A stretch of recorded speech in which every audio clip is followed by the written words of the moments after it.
मंदिर में जब दीप लगाओ, मंदिर में जब दिया लगाओ, दीप प्रज्वलित करो। मंदिर में जब दिया लगाओ और मंदिर में जब दीप प्रज्वलित करो, उस समय पर जब मंदिर में दीप लगाएं और मंदिर में जब दिया प्रज्वलित करें, अगर गोल बाती है तो वो तो दिए के बीच में ही होगी, फूल बाती है तो वो दिए के बीच में होगी। और मान लो अगर लंबी बाती लेकर गए हो, लंबी बाती को लेकर पहुंचे हो, तो अगर दीप लगा रहे हो, कामना रखकर लगा रहे हो कि मेरी ये कामना है, तो वो दीप का, बाती का मुख अपनी ओर रखना, पर कोई कामना नहीं। हम भगवान को केवल इसलिए रिझा रहे हैं कि मेरा भोलेनाथ मेरा भंडार भरे और मेरे घर में सुख समृद्धि दे। तो दीप की बाती का मुख भगवान की ओर होना चाहिए कि हमने तेरे भरोसे पर छोड़ दिया। अब हम किसी से नहीं पूछेंगे कि हमें क्या करना है, ये दीप की जो बाती का मुख है वो आपकी ओर है। अर्थात मेरा जो जीवन है, मेरा जो संपूर्ण परिवार है, मेरा जो कुटुंब है, मेरा जो कबीला है, मैं जिस घर में निवास करती हूं, मैं जिस घर में रहता हूं, उस घर का संपूर्ण कारभार सब तुम्हारे भरोसे पर है। तो बाती का मुख कहां हो गया? भगवान की ओर हो गया। बाती का मुख फिर भगवान की ओर हो गया। पर ज्यादातर लोग दिया जो लगाते हैं ना, वो अपनी ओर बाती करके ही लगाते हैं। मतलब इनकी कामना चलती ही रहती है 24 घंटे। कुछ कुछ कामनाएं इनकी जागरूक रहती है, इनकी कामनाएं निरंतर रहती है। पर उस बाती में जब आप अपना संपूर्ण परिवार, संपूर्ण अपने परिवार का, दुकान हो, धंधा हो, व्यापार हो, व्यवसाय हो, चाहे आप जितना भी कार्य कर रहे हो, फैक्ट्रियां चला रहे हो, वो सब अपने भगवान के भरोसे पर दे दिया, भगवान की ओर दे दिया। तो इसका मतलब ये नहीं है कि बाती का मुख भगवान की ओर हो तो तुम भगवान के बिल्कुल करीब में ही बाती का मुख कर लगा दो और भगवान को मालूम पड़े चोट लग जाए, ऐसा भी नहीं। जब भी दिया लगता है, आप बहुत ध्यान देना महाराज, अगर भगवान जिस स्थान पर बैठे हुए हैं, अगर दिया हमको रखना है, भगवान जहां विराजमान है, दीप जब भी रखा जाता है भगवान के सामने, तो अपन जहां विराजमान है उससे भगवान और अपने बीच में कम से कम 2 बीता की दूरी तो होना ही चाहिए, जिससे भगवान को भी चोट ना लगे, भगवान को भी घात ना लगे। तुलसी महारानी को जो दिया लगाया जाता है वो तुलसा महारानी से दूर लगाना चाहिए। तुलसी के क्यारे में दीप लगाने का प्रमाण नहीं है कि तुम तुलसी के क्यारे के अंदर दिया लगाओ। पहले तो ऐसा नियम था कि तुलसी का जो क्यारा बनता था उसमें एक नीचे अलग से दिया रखने की जगह बनती थी, तो उसमें दिया रख दिया जाता था। आज के जमाने में इतनी जगह ही नहीं कि वह में रखो, तो लोग वो कुंडा में धर के आ जाए। अब वो कुंडी में रख के आए, मालूम पड़े तुलसी महारानी का पत्ता मुरझा जाता है, तुलसा महारानी भी ऐसी मूर्छित हो जाती है, तुलसा महारानी भी चारों तरफ से वो दिए की लो से जल जाती है। ऐसा दीप लगाने का कोई फायदा नहीं, ऐसे दीप की कोई महत्वता नहीं है।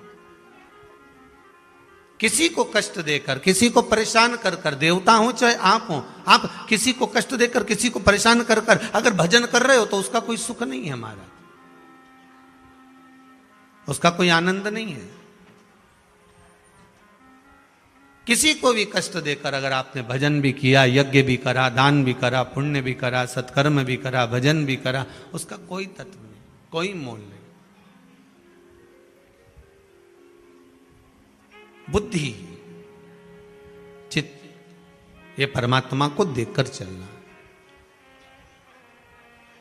भीष्म पितामह बाणों की सैया पर पड़े थे और भगवान कृष्ण ने आकर भीष्म पितामह से कहा, पितामह आप अपने प्राणों को क्यों नहीं छोड़ते? भीष्म पितामह कहते हैं, प्राण तो मैं आज छोड़ दूं, पर घर में जब तक बेटी कुंवारी रहती है तो बाप कैसे मर सकता है, तुम बताओ।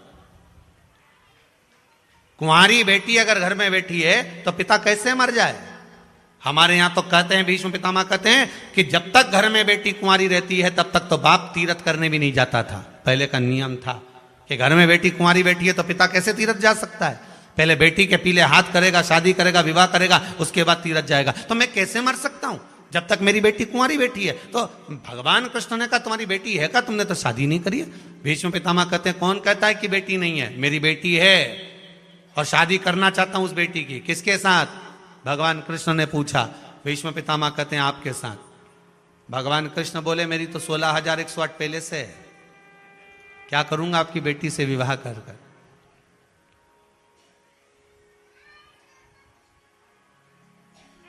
क्या करूंगा विवाह कर कर।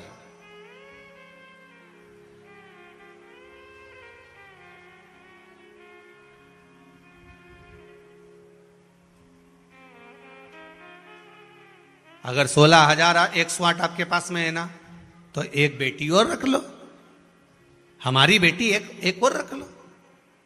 बड़ी समझने वाली कथा है। जब 16,108 भगवान कृष्ण के पास में है तो एक और देने की जरूरत क्या थी। ये वो प्रश्न है जो आपके जीवन में हर पल आपको सताता है।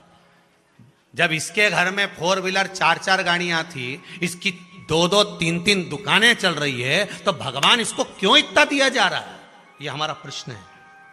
वो प्रश्न का उत्तर यहां है। भगवान भी ऐसा है कि भरे हुए को भरते जाता है। बोलो सही है कि गलत है।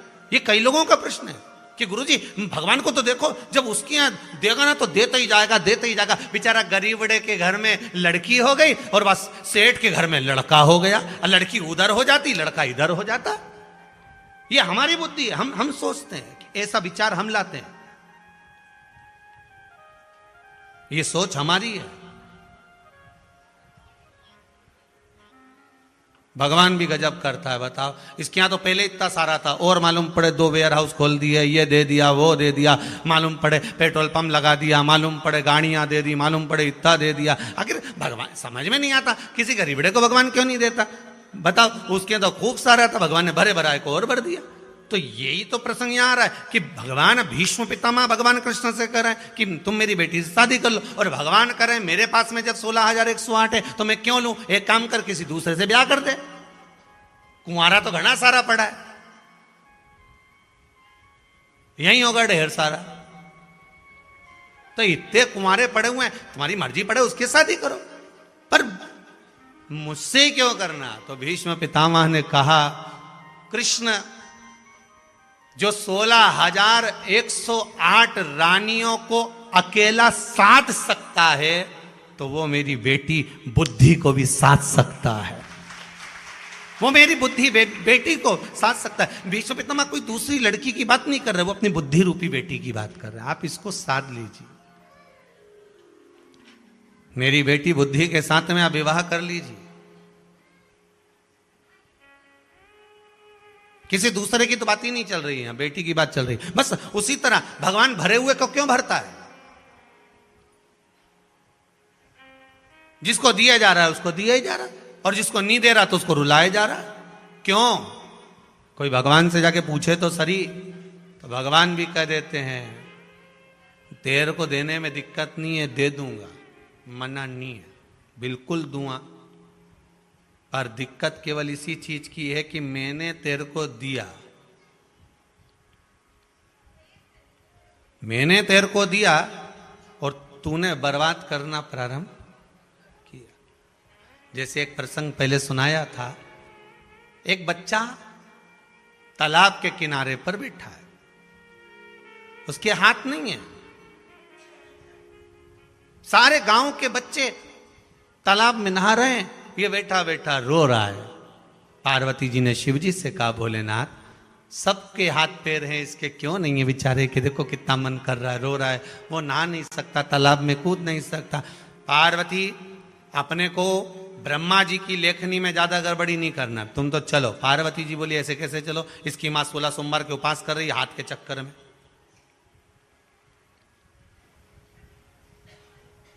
इसकी माता व्रत कर रही है कि मेरे बेटे के हाथ आ जाएं, हाथ इसके बेकार हो गए, इसके हाथ काम नहीं कर रहे हैं, इसके हाथ चलने लगे। भोलेनाथ बस मैं चाहती हूं कि आप इसे वर दो। शंकर जी बोले मैं नहीं दे सकता। शिव जी चले गए, पार्वती जी वापिस आई। पार्वती ने भगवान शंकर की आराधना करना चालू करी, शिव जी राजी हो गए, मांग क्या चाहिए, बस उस बच्चे के हाथ दे दो। शंकर भगवान ने कहा तू नहीं मान रही तो ले, मैंने हाथ दिए, बच्चे के हाथ दिए। अब बच्चा भी तैरना चालू कर दिया।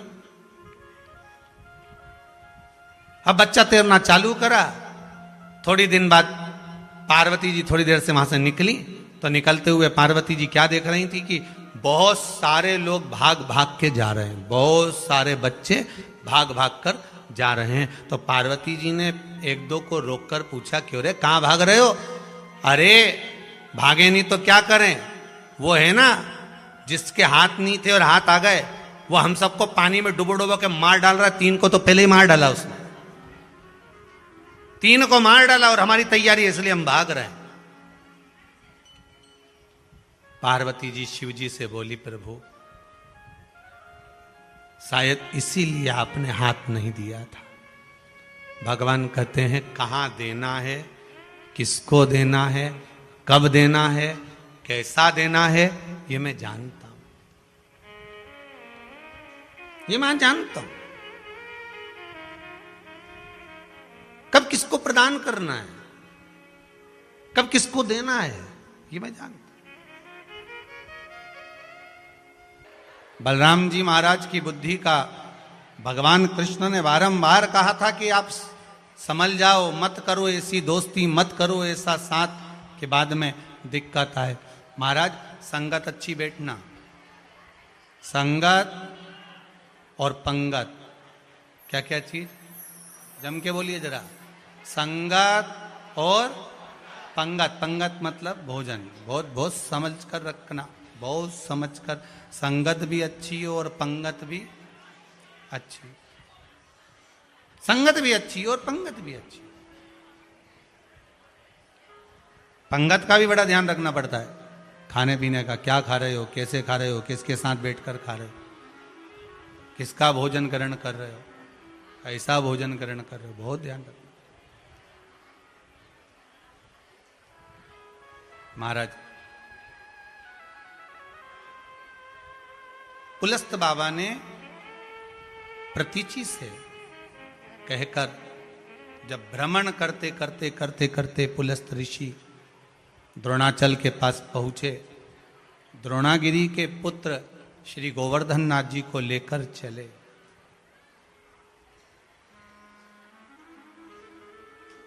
शिव महापुराण की कथा में गिरिराज शिव महापुराण कथा चल रही है। जब लेकर चले तो उन्होंने कह दिया, जहां मुझे रख दोगे मैं उठूंगा नहीं, आप ले जाओ, मुझे मना नहीं है।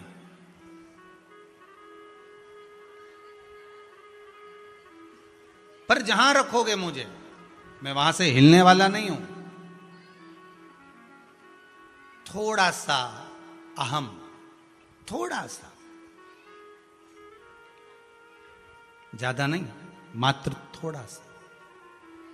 ये जो व्यक्ति के भीतर थोड़ा सा जो अहंकार आ जाता है ना, ये परमात्मा के सामने झुकने नहीं देता,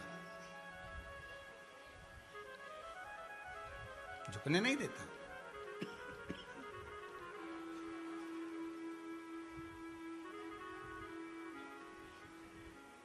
हमारा अभिमान, हमारा अहंकार हमें परमात्मा की ओर लेकर नहीं जाता। किसी किसी को विद्वत्ता का इतना अहंकार हो जाता है, मेरे पास में मैं इतना विद्वान, मैं इतना विद्वान, मैंने ये पढ़ा, मैंने ये पढ़ा, मैंने वो पढ़ा, कोई नहीं जानता मेरे विद्वत्ता को। ये अहंकार, लंकाधिपति रावण भी कहता था कि मेरे बराबर कोई नहीं, पर अहंकार चला कहां।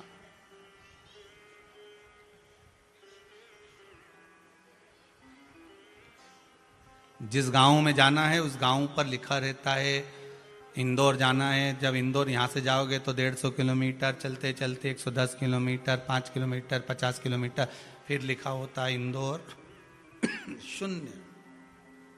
क्या लिखा रहता है?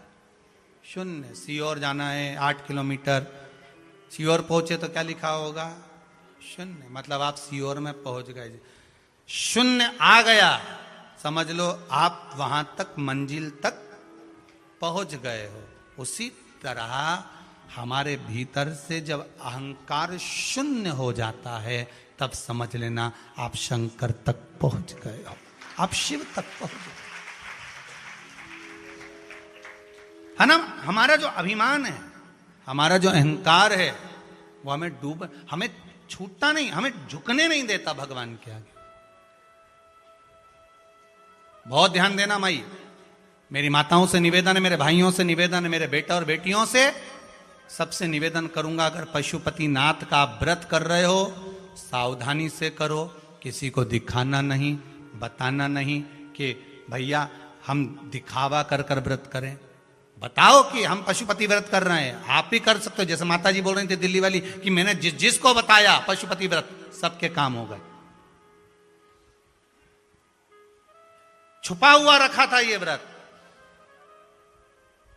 आज से 2 साल पहले कोई नहीं जानता था कि ये व्रत है क्या, पशुपति व्रत कहां है। अब आज के जमाने में तो यूट्यूब पर निकालोगे तो ढेर सारी क्लिपिंग निकल जाएगी, कोई किसी तरह से बताएगा, कोई किसी तरह, पर छुपा कर रखा हुआ था ये व्रत। श्री शिवाय नमस्तुभ्यम मंत्र छुपा कर रखा हुआ था, निकलने नहीं दे रहे। अगर ये सरल सरल चीज लोगों के सामने पहुंच जाएगी तो फिर लोगों का व्यापार कैसे चलेगा। लोग तो यूं ही शंकर जी पे जल चढ़ा चढ़ा के नहीं अपना काम निकाल लेंगे, 5 दिया लगा लगा के, फिर लोगों का व्यापार तो सब ठप नहीं हो जावे। तो यही कारण तो होता है ना कि सीवर वाला महाराज बुरा है, वो बताए क्यों, तिजोरी का माल लुटाए क्यों। करो आराधना भगवान की, बस ढोंग प्रपंच छल से दूर रहना, कहीं हमें नहीं प्रपंच करना, ना हमें ढोंग करना। हम जैसे बाहर हैं वैसे ही अंदर रहना, जैसे अंदर है वैसे बाहर रहना। लेकर चले तो थोड़ा सा पुलस्त बाबा को अहम आ गया, अहंकार का संबोधन बिल्कुल सामने आ जाता है। पुलस्त ऋषि ने कहा क्या बोले हो गोवर्धन, कि जहां तुम उतर दोगे वहां से मैं उठूंगा नहीं। पुलस्त ऋषि ने कहा तुम मुझे जानते नहीं हो, तुम मुझे पहचानते नहीं हो, अगर मैंने रग भी दिया ना तो तुम्हें उठाने का बल मुझ में है।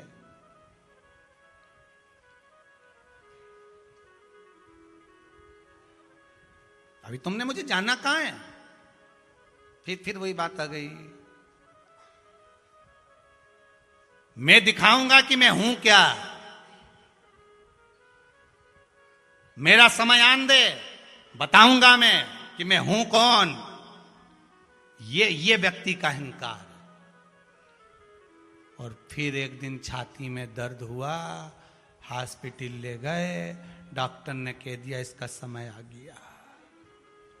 अब समझ में आया कि समय आना, इसका समय का इंतजार नहीं, हमें भगवान की भक्ति में इतने डूब जाना है, हमें भगवान शंकर के विश्वास पर इतने डूब जाना है कि दुनिया के लोग अगर उंगली उठा करके भी दें कि इतने पशुपति व्रत कर लिया, ऐसा कर लिया तो तेरा काम नहीं हुआ, तो भी कह देना नहीं हुआ ना, व्रत तो कराना, कुछ तो कटा होगा, मेरे जीवन का दुख थोड़ा तो कटा होगा, किस्मत में थोड़ा ज्यादा लिखा होगा तो कट गया होगा, मुझे मालूम नहीं पड़ रहा।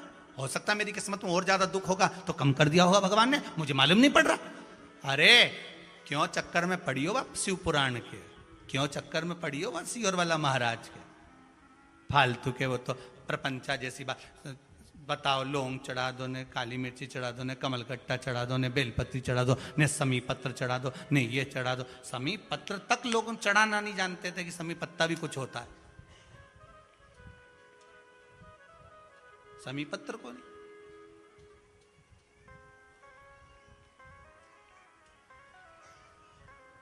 चढ़ाओ, भाव से चढ़ाओ, दिखावा कर कर नहीं हमें कुछ चढ़ाना। पुलस्त बाबा ने एक संबोधन कह दिया, तुम मुझे जानते नहीं।